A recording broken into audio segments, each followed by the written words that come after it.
మనం చాలా బిజీగా ఉన్నప్పుడు ఏదైనా ఈజీగా అండ్ టేస్టీగా ఇష్టంగా తినే ఐటెం చేసుకుంటే బాగుంటుంది కదా. Welcome back to my channel the stories of RS. ఏంటి ఇవాళ శృతి కుకింగ్ చేస్తుంది అనుకుంటున్నారు కదండి. అవును, ఇవాళ నేనే కుకింగ్ చేస్తున్నాను. ఎందుకంటే చాలా బిజీగా ఉన్నాను. అందుకే నేను మీ వీడియోస్ కూడా పోస్ట్ చేయట్లేను. ఎందుకంటే పిల్లలకి ఎగ్జామ్స్ కదండి, చాలా బిజీగా ఉన్నాను. ఇంకా అలాగే పర్సనల్ వర్క్స్ కూడా చాలా ఉన్నాయి. సో ఇవాళ నేను నా బిజీ డేలో చాలా ఫాస్ట్గా ఒక హాఫ్ అన్ అవర్లో ఎలా కుకింగ్ చేస్తానో నేను మీకు చేసి చూపిస్తాను. మీరు వీడియోలో చూసినట్టుగానే సన్నగా ఆనియన్స్ని చాప్ చేసేసుకోండి. అలాగే కొత్తిమీర పుదీనాను కూడా మంచిగా చాప్ చేసి ఒక సాల్ట్ వేసిన వాటర్లో నానబెట్టి పక్కకు పెట్టేసుకోండి. ఒక కడాయిలో ఆయిల్ వేసి ఆ ఆనియన్స్ని ఆ కడాయిలో వేసేసేయండి. అవి ఫ్రై అవుతూ ఉంటాయి, సిమ్లో పెట్టేయండి. ఆ లోపు మనం ఈ చికెన్ని మ్యారినేట్ చేసేసుకుందాము. మ్యారినేషన్కి ఇందులో ఉప్పు, కారము, జీలకర్ర పొడి, ధనియాల పొడి, ఇంకా కొంచెం నేనైతే డ్రై జింజర్ పౌడర్ దొరుకుతుందండి సూపర్ మార్కెట్స్లో. ఆ మసాలాను కూడా వేసేసి పుదీనా, కొత్తిమీర అన్నీ వేసి మ్యారినేట్ చేసి పెట్టేస్తాను. అది మ్యారినేషన్ అయిన లోపు ఈ ఉల్లిపాయలన్నీ మంచిగా ఫ్రై అయిపోతాయి. ఫ్రై అయిపోయిన ఆనియన్స్లో నేను ఈ మ్యారినేషన్ పీసెస్ని అన్నిటినీ వేసేసి సిమ్లో పెట్టి మంచిగా ఫ్రై చేస్తానండి. మ్యారినేషన్ చేసిన గిన్నెకున్న మసాలాను మాత్రం అస్సలు వేస్ట్ చేయను నేనైతే. అందులో వాటర్ వేసి పక్కకు పెడతాను. తర్వాత ఈ కూరలో వాటర్ కావాలంటే అదే వాటర్ని నేను యూస్ చేసుకుంటాను.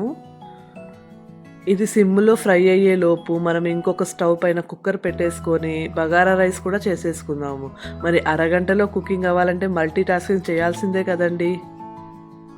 ఒక కుక్కర్ తీసుకొని అందులో ఆయిల్ వేసేసుకొని లవంగాలు, ఇలాచీలు, దాల్చిన చెక్క, సాజీరా, రా స్పైసెస్ అన్నీ వేసేసుకొని అవి బాగా ఫ్రై అయిన తర్వాత కరివేపాకు, పచ్చిమిర్చి, ఇంకా ఆనియన్.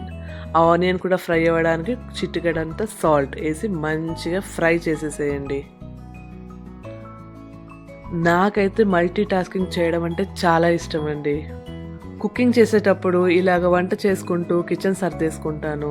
అలాగ పిల్లలకి హోంవర్క్స్ రాయించడం కానివ్వండి, వాళ్ళకి రెడీ చేయడం కానివ్వండి, ఇల్లు సర్దుకోవడం కానివ్వండి, ఇలా ఒకేసారి 2-3 పనులు చేయడం అంటే నాకు చాలా ఇష్టము. ఇంకా పని తొందరగా అయిపోతుంది. కాసేపు మన కోసం మనం టైం స్పెండ్ చేసుకోవచ్చు.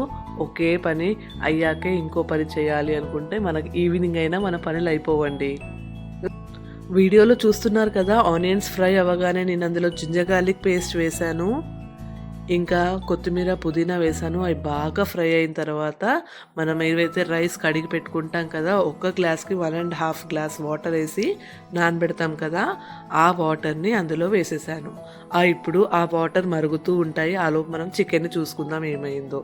చూసారు కదా, చికెన్ సిమ్లో పెట్టేసాను, మంచిగా ఉడుకుతున్నది. అదైతే ఇప్పుడు చూసారా, రైస్ కూడా వాటర్ కూడా బాగా బాయిల్ అవుతున్నది. బాగా నీళ్లు మరుగుతున్నప్పుడు ఇందులో బియ్యం వేసేసేయండి.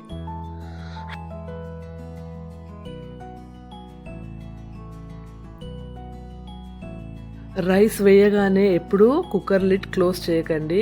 బాగా ఒకసారి అది మరగనివ్వండి. బాగా మరుగుతున్నప్పుడు అందులో సాల్ట్ చెక్ చేసుకొని అప్పుడు లిడ్ క్లోజ్ చేసేసి ఒక 2 విజిల్స్కి పెట్టుకున్నారంటే మీకు బగారా రైస్ రెడీ అయిపోతుంది.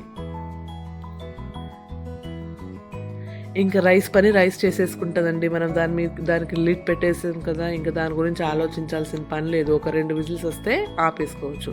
చూడు, చికెన్ చూసారా, మంచిగా ఏగిపోయింది, మంచిగా ఫ్రై అయింది. ఆయిల్ పైనకి కనిపిస్తుంది మనకు.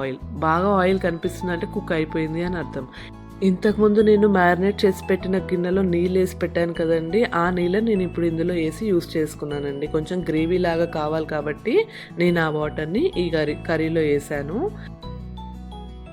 చూస్తున్నారు కదండి, బాగా ఉడుకుతుంది. ఆ టైంలో నేను ఇంకా కొంచెం గరం మసాలా వేసాను, ఎందుకంటే నాకు కొంచెం తక్కువ అనిపించింది. సో ఇంకొద్దిగా వేసాను గరం మసాలా వేసేసి బాగా కలిపేసి నేనైతే ఇందులో కొంచెం బటర్ వేసుకుంటాను, ఆర్ గీ ఆర్ బటర్ వేస్తాను. ఇవాళ నేను దీంట్లో బటర్ వేసాను. చూడండి, అంత బటర్ వేసేసి సిమ్లో పెట్టి కొంచెం పుదీనా, కొత్తిమీర కూడా వేసేసి స్టవ్ ఆఫ్ చేసేస్తాను. ఇంకా నేను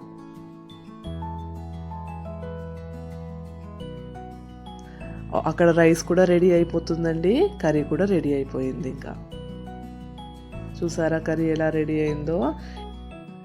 ఇక్కడ మా అమ్మాయి వెయిటింగ్ అండి తినడానికి, టేస్ట్ చేయడానికి. అందుకే సర్వ్ చేసేసాను. మా అమ్మాయికి ఇప్పుడు టేస్ట్ చూపిస్తున్నాను. మా ఇంట్లో ఈ రెసిపీ అంటే చాలా ఇష్టము. మీకు కూడా నచ్చింది అనుకుంటున్నాను. ఒకవేళ మీకు నచ్చింది అనుకోండి, please like, share, subscribe to my channel and comment చేసి చెప్పండి మీకు ఎలా అనిపించిందో ఈ రెసిపీ. ఇంకా మీ బిజీ డేలో మీరు ఎలాంటి రెసిపీస్ చేస్తారో కూడా మీరు నాతో షేర్ చేసుకోండి. అప్పటి వరకు see you, take care, bye.